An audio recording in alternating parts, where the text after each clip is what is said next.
Okay, so today, Ma Scott Wilson is Scott Wilson van velünk. part of our board and Ő a vezetőségnek a tagja.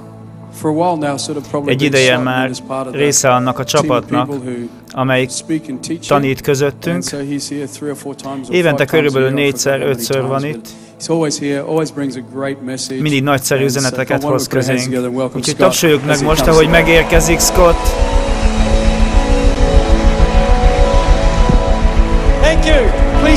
Köszönöm, foglaljatok helyet! Lányok, igyekezzetek regisztrálni a 2013-as Color konferenciára egy ilyen meghívó után. Ha még nem tettétek, mindenképpen tegyétek meg. Gary és Kathy, köszönöm, hogy megengedtétek, hogy újra itt beszéljek. Számomra ez nagy megtiszteltetés. A világ egyik legjobb gyülekezetéhez tartoztok. Ez a gyülekezet nagy hatással van Európára, és azon túl az egész világra. Izgalmas időkben élünk, nem? Látjátok, mi történik az egyház életében. Van egy barátom, akinek leírtam a nevét egy papírra. Csak egy barátom van. Nem, rengeteg barátom van. Itt vagy, Gary? Ti is itt vagytok? Na, azért. És minden alkalommal, mikor a repülőtérem egy Londonba és becsekkol, mindig felsőbb kategóriában utazik. Minden alkalommal. Mindig berakják az első osztályra. Számomra ez hihetetlen, és soha nem történik meg velem. Én általában a keleténél rosszabb helyet kapok. Szerintem azt gondolják, hogy valaki ilyen arccal nem ülhet a repülőnek azon a részén, ezért a WC-hez közel ültetnek. Az ellenkezője sosem történik velem. A feleségem és én múlt nyáron elutaztunk Amerikába, már nem is tudom mi miatt. Amikor becsekkoltunk, azt mondták, hogy beültetnek minket inkább az első osztályra. Én nagyon elcsodálkoztam, ilyen velem még sosem történt. Mondtam a feleségemnek, hogy többet utazhatnánk együtt. Visszafelé pedig ugyanezt csinálták. Csodálatos volt, fantasztikus. De a barátommal kapcsolatban rájöttem, hogy ez nem azért van, mert ő olyan sármos, jóképű, vagy extra pénzt fizetett volna, hanem van egy barátja a légitársaságnál, aki az adatbázisban egy kis zászlót tett a neve mellé. És bármikor, amikor az ő neve jön fel, magasabb osztályba sorolják. Szóval nem az a lényeg, hogy mit tudsz, hanem hogy kit ismersz. Értitek? Ez így van. Malcolm Gladwell, aki a Gyújtópont című könyvet írta, amit úgy tudom sokan olvastatok, ő mondta, hogy a sorsod sokkal inkább a körülötted lévő emberektől függ, mint azt gondolnád. A körülötted lévő emberek irányába tart a sorsod. Egy részletet szeretnék felolvasni a 2 Királyok 4. részből, elsőtől a 7. versig. Kiáltott egy asszony a próféták fiainak feleségei közül Elizeushoz, és mondta, a te szolgád, az én férjem meghalt. Te tudod, hogy a te szolgád félte az urat. Eljött a hitelező, hogy elvigye mind a 2 gyermeket, hogy szolgái legyenek. Elizeus megkérdezte, mit tehetek érted? Mondd meg nekem, mi van a házadban? Az asszony ezt mondta, nincsen egyéb szolgálód házában, csak egy korsóolaj. Akkor ezt mondta, menj el, kérj a szomszédaitól üres edényeket, de ne keveset. Menj be, és zárkózz be a fiaiddal, tölts az olajból minden edénybe, és amelyik megtelt, tedd félre. Ő elment, bezárkózott a fiaival, azok hordták neki az edényeket, ő maga pedig csak töltögetett. Amikor megtöltötte az edényeket, mondta a fiának, hozz ide még egy edényt. Az azt felelte, nincs több edény, és akkor megállt az olaj. És elment, elmondta ezt Isten emberének.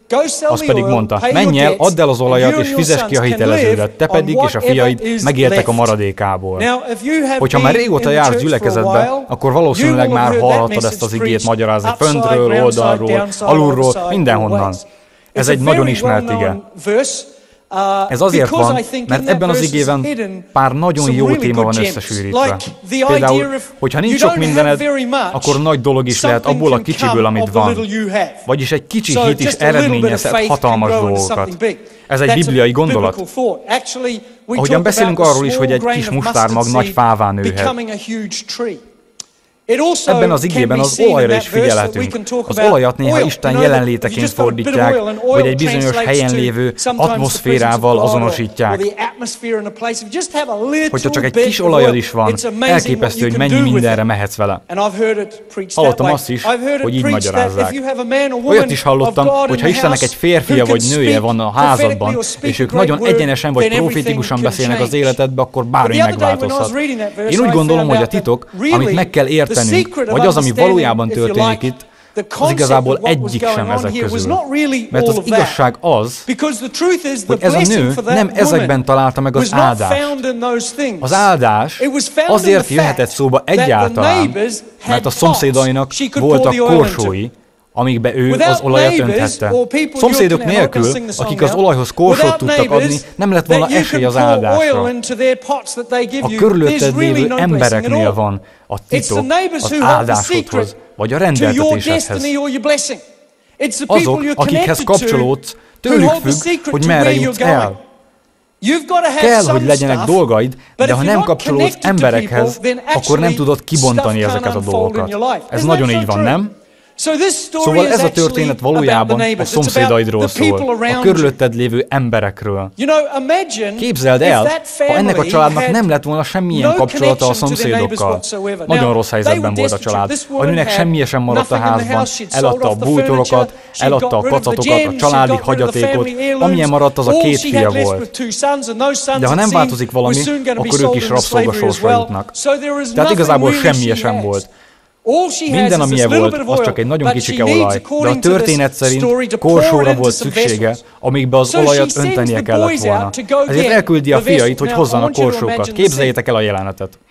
Hogyha jártál azon a vidéken, akkor el tudod képzelni a poros utcákat egy szegény negyedben, amiben élhettek. Egy üres házban éltek, és elküldi a fiait erre a poros utcára, hogy menjenek át a szomszédokhoz, zörgessenek az ajtón, és kérjenek tőlük korsókat. El tudjátok ezt képzelni? Szóval a srácok elmentek, és az első ajtón bekopogtak. Valaki kidugja a fejét, és a fiúk azt mondják, hogy anyánk pár korsót szeretne kérni. Tudsz nekünk adni párat? A szomszéd pedig azt válaszolja, hogy ki vagy te? Még sosem találkoztunk. Nem tudom, hogy ki vagy. Nem tudok segíteni, sajnálom. És bevágja az ajtót. Ők tovább rohannak a következő házhoz. Valaki kidugja a fejét, és ők azt mondják, hogy anyukámnak edényre van szüksége. Te legalább ismersz minket, szóval adj pár edényt kérlek. A szomszéd pedig azt mondja, hogy 2 évvel ezelőtt odaadtam nektek a fűnyírómat, azóta sem láttam. Szóval nem kaptok semmilyen edényt. Úgy látom, van, aki már járt így. Lehet, hogy a harmadik helyen úgy jártak, hogy bekopogtak, valaki megint kidugta a fejét, és azt mondta, hogy már megint ti vagytok azok? Állandóan grafitiztek a házam falára, itt gördeszkáztok, állandóan zavartok, nem adok nektek semmit. Emberekhez való kapcsolódás nélkül nem lett volna áldás a történetben. Emberekhez való kapcsolódás nélkül nem tudnánk elvégezni mindazt a világban, ami ránk van bízva. Az egész azoktól az emberektől függ, akikhez kapcsolódunk. Gary az első istentiszteleten kérte az emberektől, hogy írják le a barátaik neveit, és azt hiszem, ez egy nagyon erőteljes dolog. Amikor leállsz, és elgondolkozol, hogy kihez kapcsolódok, kik azok, akikkel együtt haladok az életben. És ha hirtelen senkire sem tudsz gondolni, akkor azt hiszem, valami nagyon fontos dolog hiányzik az életedből. Mert egy ilyen helynek a jövője és a rendeltetése ezektől a nevektől függ. Azok az emberek, akikhez kapcsolódunk, ők határozzák meg, hogy merre is tartunk. Nem igazából az, amit csinálunk, vagy ha úgy tetszik, nem az olaj, az atmoszféra nagyszerű. Mi más tehetnénk, hogy még fokozzuk? Ezek a srácok sokkal jobban már nem tudnának zenélni. Ennél jobbak már nem lehetnének a fények, de ami igazából számít, az az, hogy te és én kikhez kapcsolódunk. Ezt mondjuk a gyülekezetről, nem? Hogy az egész az emberekről szól. De nem hiszem, hogy ez teljesen így van. Hozzá kellene tenni azt, hogy ez az egész valójában azokról szól, akikhez te és én kapcsolódunk. Elmondom miért. Mert az emberek eljöhetnek ide, leülhetnek, élvezik az egészet, és sosem járulnak hozzá a dologhoz. Nem lesznek egy csapatnak sem a részei, soha nem mennek el Connect-ba, soha nem kapcsolódnak senkihez, nem osztják meg az életüket. És ennek ellenére azt mondják, hogy ez az egész az emberekről szól. Ez nem elég jó. Mindez valójában azokról szól, akikhez te és én kapcsolódunk. Mert ebben rejlik a sorsunk, és hogy merre tartunk. Értitek? Az egyik ok, amiért ez olyan nagy kihívás, az, hogy emberekkel foglalkozni inkább egy folyamat, mint sem egy robbanásszerű pillanat. Sok keresztény számára ez a robbanásszerű pillanat az, amit én úgy hívok, hogy ébredéspárti kultúra. Ez olyasmi, hogy összegyűlünk, Isten megjelenik, és bum, több ezeren megtérnek. De a hosszú távú gyülekezetépítésben ez igazából soha nem így történik. Egy gyülekezeti élet egy folyamat, de amin emberekkel megyünk végig. De hogyha nem megyünk végig ezeken a folyamatokon emberekkel, akkor csak ilyen spontán, pillanatnyi emberek leszünk, csak ki akarjuk kiáltani az üzenetet, és reméljük, hogy valaki válaszol. Mintha kiállnánk egy doboz tetejére, és egy megafonba azt kiabálnánk, hogy Jézus a válasz. A gond az, hogy mindenkiben az jön fel erre, hogy de mi a kérdés? Egy folyamat viszi el az embereket oda, hogy Jézus a válasz, és ennek a folyamatnak kell kirajzolódnia az emberek életében, mielőtt eljutnak oda, hogy Jézus a válasz. Így tanított Jézus is, és így munkálkodott. Van egy nagyszerű történet János könyvében, ahol Jézus a kútnál ül, a tanítványok ételért mentek el éppen, és délután 3 óra körül Jézus ott üldögél a kútnál, ez egy nagyon forró délután volt, és egy hölgy jön oda, hogy vizet merjen. Mi tudjuk, hogy miért jött oda. De ez a nő életstílusában eltérő volt a többi nőtől, aki oda szokott járni. Mert a többi nő ugyebár reggel szokott oda menni, amikor a víz még hűvös volt, hogy legyen hideg vízük egész napra. De ő egyedül jött, és más időpontban, úgyhogy gondolhatod, hogy ő valamiben más, mint a többi. Jézus látja őt jönni, és persze tud róla mindent, és azt mondja, hogy hello, én vagyok a válasz. Tarám! Nem. Ehelyett ezt mondja. Szeretném, ha adnál nekem egy pohár vizet. Ő pedig ezt mondja. Az olyanok, mint te, sosem kérnek tőlem vizet, amiatt, aki vagyok. Jézus pedig erre azt mondja, a víz, amire szükséged van, az más, mint ami itt van. Az élő vizek folyói, ami kielégítenek téged. A nő pedig azt mondja, hogy te valami különleges ember vagy. Mire Jézus, azt is tudom, hogy a férfival, akivel most élsz, az nem a férjed, pedig már 5 is volt. Mire nő, szerintem akkor te próféta vagy. Jézus erre talán. Erre azt kérdezi, hol dicsőítünk próféta, itt vagy Jeruzsálemben? Jézus erre. A dicsőítés nem a helytől függ, hanem attól, ami a szívedben zajlik, szellemben és igazságban. A nőnek ez tetszik. Jézus azt mondja, akkor én vagyok a válasz. Talán! Ezt hívják bevezetésnek, nem? Elvezetni az embereket a lényegre. Ez egy folyamat. Az emberek felismerik a választ, de segítségre van szükségük a kérdésben. Részt kell vennünk az emberekkel ebben a folyamatban, aminek a végén felismerik, hogy szükségük van egy válaszra. De mi sokszor inkább ellenkező módon csináljuk, vagyis próbáljuk csinálni. Hogyha holnap elmész munkába, vagy egyetemre, vagy iskolába, és a barátaiddal a hétvégéről beszélgettek, keresztényként néha furcsa lehet, hogy ők arról beszélnek, hogy mit csináltak a klubokban, vagy bárhol. Nehéz ügy, mert szeretnél nekik Jézusról beszélni, és hogy ő kicsoda, de nem teheted meg, mert még nem tartanak ott a folyamatban. És azért még kicsit úgy szégyeljük is ezt az egész dolgot. De a hét elején beszélgettek az egyetemen, és valaki azzal jön, hogy milyen durva hétvégéje volt, és miket csinált, és megkérdezi, hogy neked milyen volt a hétvégét például, akkor neked azt kell mondanod, hogy a vasárnap reggel a gyülekezet atomjó volt, még a tető is elszállt. Aztán pedig sétálj el így. Csak sétálj el. Ők pedig ott maradnak, és nem tudják, hogy mi történt, és lehet, hogy később visszajönnek, akár hetek múlva, és rákérdeznek, hogy tényleg? Igaz? Milyen gyülekezetről is beszéltél? Te pedig azt mondod, hogy munkaidő van, bocsánat, most nem tudunk erről beszélgetni, és elsétálsz. Ezt úgy hívják, hogy horgászat. Így horgászol. Amikor horgászni mész, akkor felrakod, aztán bedobod a csalit, és ott üldögélsz a csónakban. Én 5 óra után már alig érzem a lábamat, de ez az én tapasztalatom. És aztán kihúzod, megnézed, és már nincs ott a csali. Arra gondolsz, hogy mi történhet ott lent? Ezért egy másik kukatot teszel rá, és bedobod. Megint érzel egy rántást, kihúzod, és már látod a halat a víz tetején, de aztán a dami elszakad, vagy a hal leugrik a horogról, és megint elvesztetted. Arra gondolsz, hogy ez őrület, ez örökké fog tartani, de aztán megint bedobod, és a végén valahogy fogsz egy halat. Mi, karizmatikus pünkösdiek nem így gondolkozunk. Mi jobban szeretnénk azt, ha kimehetnénk a csónakkal egy dupla csövű sörétes puskával, bedughatnánk a vízbe, és bum, és látnánk, hogy feljönnek a halak a felszínre.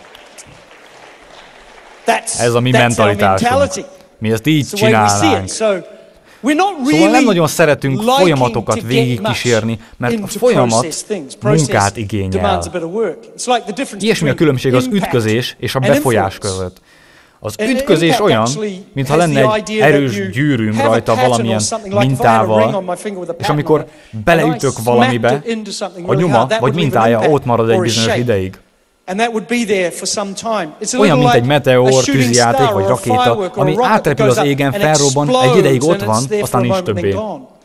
Ezzel szemben a befolyás az, amikor sok apró dolog történik egy megadott időtartam alatt, hogy eredményt érjen el. Valaki azt kérdezte tőlem, hogy mit gondolsz, azzal, amit csinálsz, nyomot hagysz bármin is? A válaszom az, hogy nem. De úgy gondolom, valamennyire befolyásolom a dolgokat. Kis hatásokkal, löketekkel, kis bökésekkel itt-ott. Kis dolgokkal, amik egy idő múlva elkezdenek hatást kifejteni, és eredményt elérni. Követitek, amit mondok? Ez igazából így működik. Ha autót vezetsz, és elütsz valakit, otthon nem azt mondod, hogy ma hatással voltam valakire. Befolyásoltam valakit. Valójában becsapódtál valakibe. És sajnos mi sokkal inkább hajlunk az ilyen robbanásszerű behatás felé, mint a befolyásolás felé. Amikor Jézus eljött erre a világra, és meghalt értünk a kereszten, és kitárta a kezeit, érted, és én értem, ez volt a legnagyobb ütközésszerű behatás. De amit az egyház tesz azóta az elmúlt 2000 évben az az, hogy ebből építkezve fantasztikus hatással van a világra. Meg kell értenünk, hogy a saját befolyásunk a környezetünkre a legdrágább dolog, amink van, amit újra és újra használnunk kellene, és remélem, hogy elérjük vele nem csak a kormányokat, az oktatást, a zenét, a művészeteket, hanem a körülöttünk lévő embereket is. És ezek a kis befolyások, amik változást hoznak létre, ezek számítanak igazán.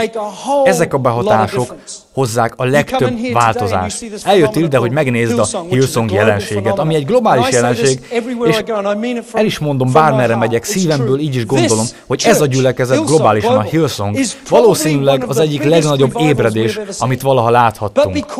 Azt gondolhatjuk, hogy mindez egy pillanat alatt történt, de 30 évnyi folyamatos hatásgyakorlásra mögötte, és néha elfelejtjük a megtett utat, ami elvezetett minket ide. El tudod képzelni, hogy milyen lehet a következő 10 év? A hatás, amit a Hillsong London jelenleg Európára gyakorol, és azon túl is elképesztő.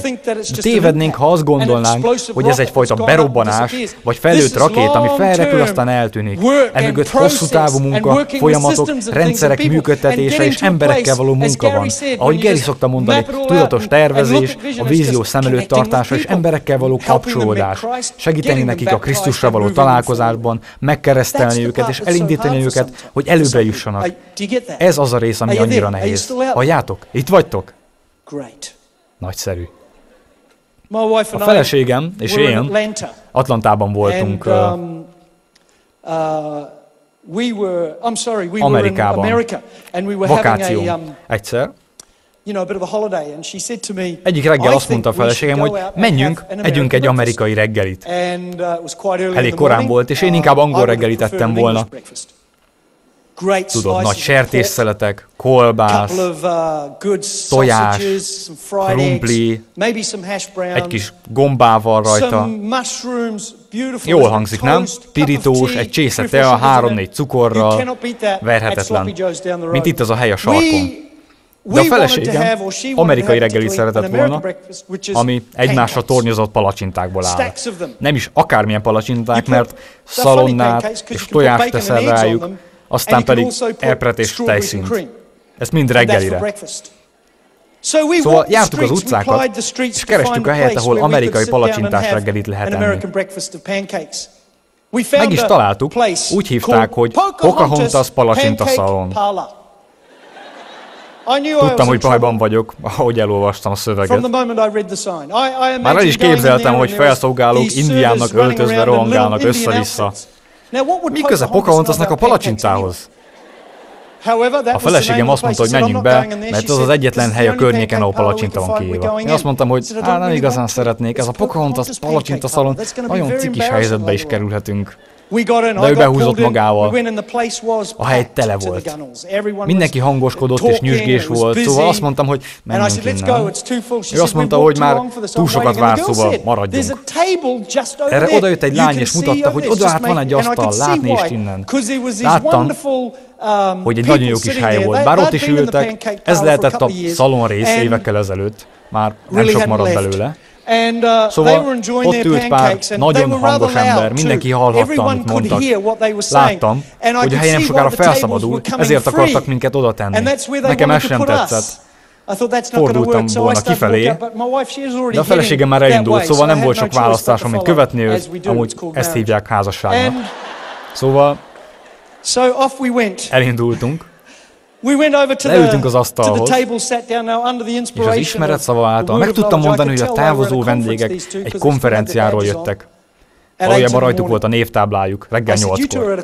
Azt mondtam nekik, ti ketten konferencián vesztek részt. Kérdezték, honnan tudod? A névtáblátok még mindig rajtatok van. Mondták, igen. Elmondták, hogy Atlantából jöttek. Atlanta egy lenyűgöző hely. Voltam ott, körülbelül 4,5 millió ember lakik ott, és egy autópálya veszi körbe. Ezen a körgyűrűn 40 gyülekezet van, legalább 10 000 emberrel. Ez körülbelül a keresztény üzenet központja Amerikában. Keresztény tévéadások jönnek onnan. Évekkel ezelőtt egyszer tanítottam az egyik ottani gyülekezetben, amelyik 8 év alatt 0-ról 15 000-re növekedett. Elképesztő hely. Szóval tudtam, hogy ezek biztosan jól ismerik a keresztény üzenetet. Minden alkalom, amikor bekapcsolom ott a tévét, bejön vagy 40 000 keresztény tévécsatorna onnan, biztos ők is ismerik ezeket. Biztos sokat hallhatják ezeket. Valószínűleg állandóan Krisztus üzenetét hallják arrafelé. Van egy kis hotel, aminek ők a tulajdonosai. De amikor beszélgettünk, kiderült, hogy egy gyülekezetnek sem a tagjai, hanem a Bahia vallást követik. A Bahia vallás egy nagyon jó vallás. Keveset tudok róla, de egy nagyon jó vallás, mert nem kell semmit tenned. Csak hinni mindenfélében. A férj nem beszélt túl sokat, mert még mindig evett, minden egyes falat közben röfögött egyet, de a feleség fantasztikus volt, beszélt magukról és erről az egész dologról. 2 palacsinta közben mesélt a templomról, mondtam nekik, hogy ott én is voltam, és milyen szép ott a dekoráció. Ő egyre figyelmesebb lett erre, és aztán végül megkérdezte, hogy és ti mivel foglalkoztok? Na, itt vagyunk. Mondtam, hogy a feleségem egy gyülekezet pásztora, én pedig gyülekezetekkel dolgozom egész Európában. És képzeljétek, majdnem leesett a székéről. Ha leesett volna, sokáig tartott volna visszamászni. Katasztrófa lett volna. Főleg, amíg gyerekek is futkostak volna arra. Nem is részletezem. Szóval mindenféle hangokat adtak ki. Ő majdnem leesett. Én pedig azt mondtam, hogy folytassa, beszéljen arról, mi az, amiben hisz.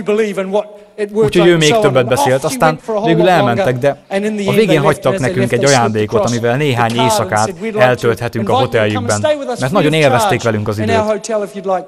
Amikor elmentek, a feleségem hozzám fordult és megkérdezte, hogy mire volt jó ez az egész. Azt mondtam, hogy ez egy folyamatnak a kis kezdete volt, ahol azt láthatták, hogy a keresztények normális emberek érdeklődnek feléjük, és nem csak afelől, hogy ők mit akarnak mondani.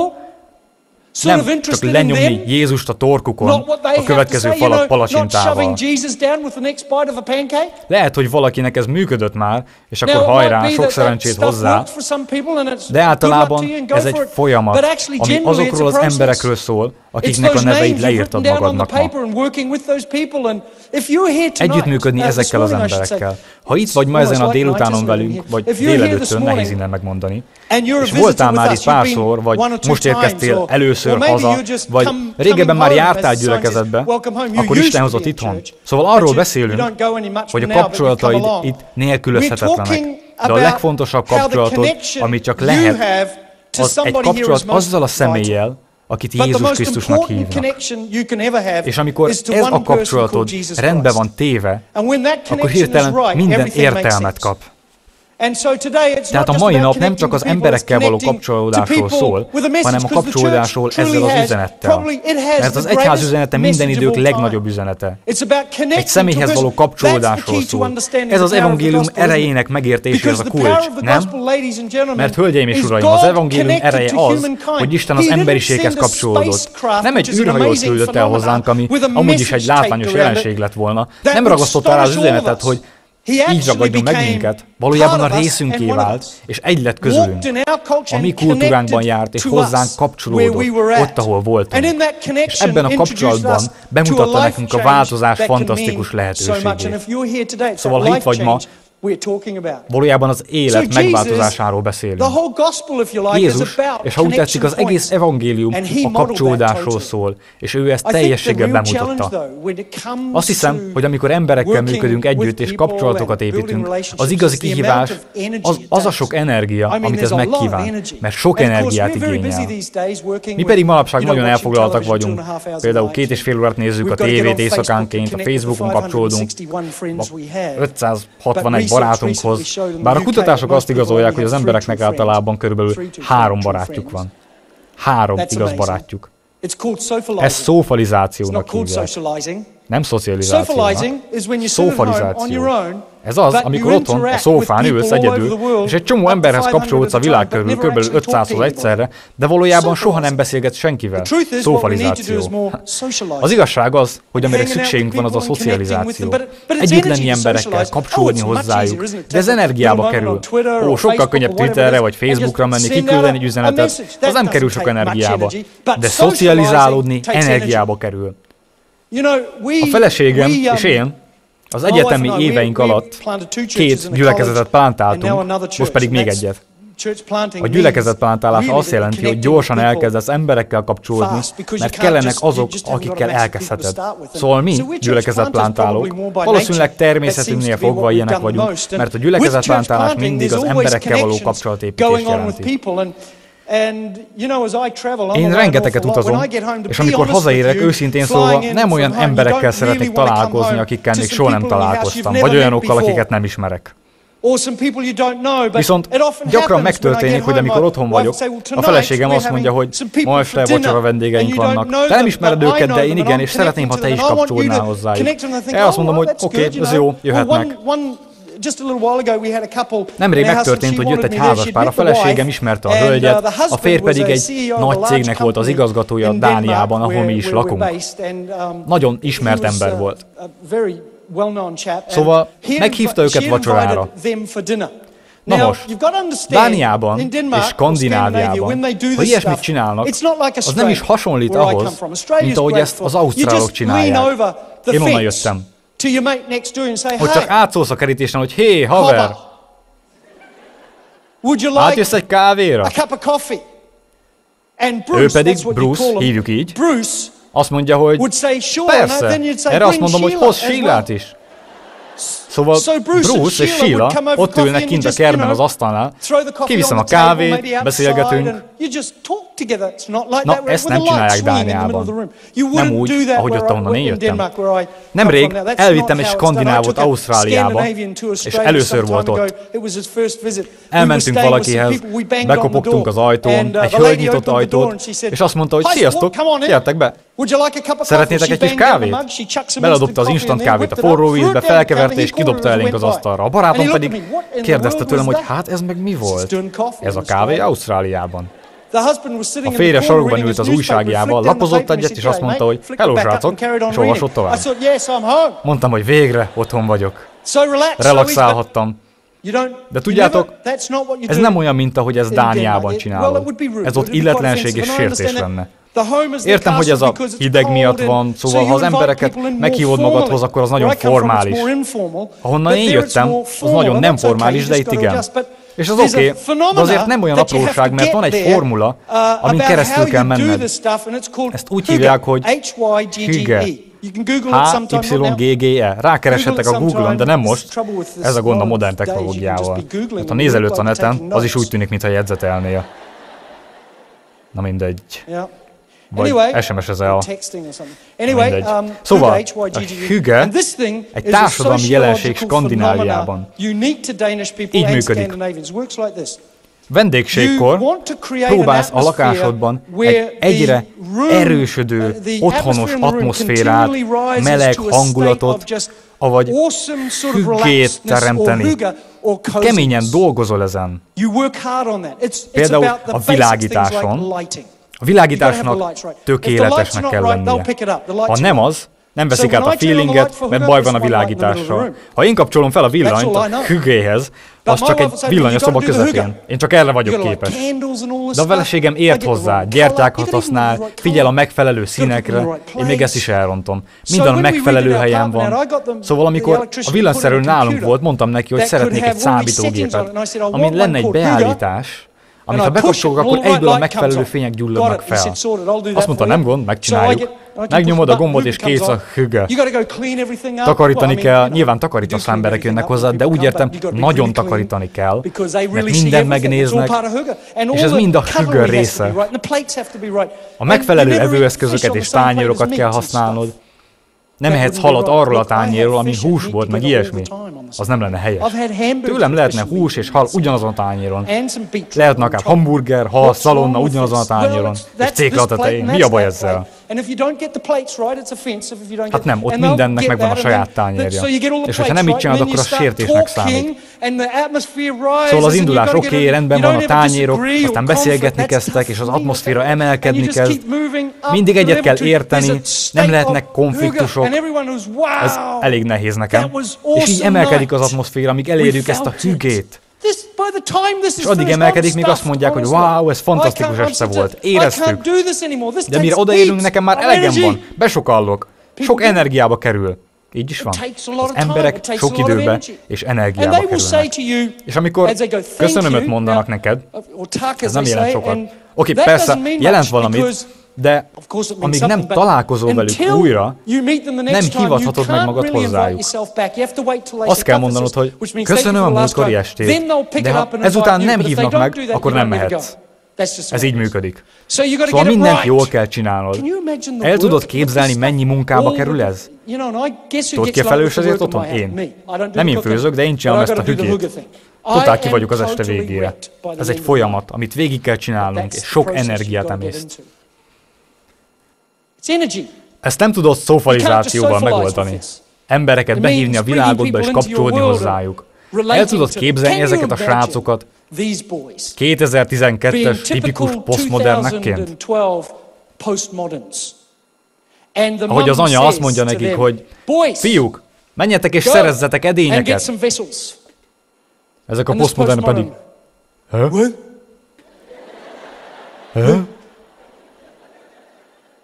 Menjetek a szomszédokhoz, és szerezzetek edényeket. De még csak reggel 11 van, még ki sem keltem az ágyból. Azt mondta, hogy menjetek, szerezzetek edényeket, és ők el is indultak. Fel kellett húzni a nadrágjukat, mert félig lelógott róluk. Nem tudom, mi van manapság az emberekkel. Bekopogtak az első ajtón, az ajtó kinyílik, anyu edényeket szeretne kérni.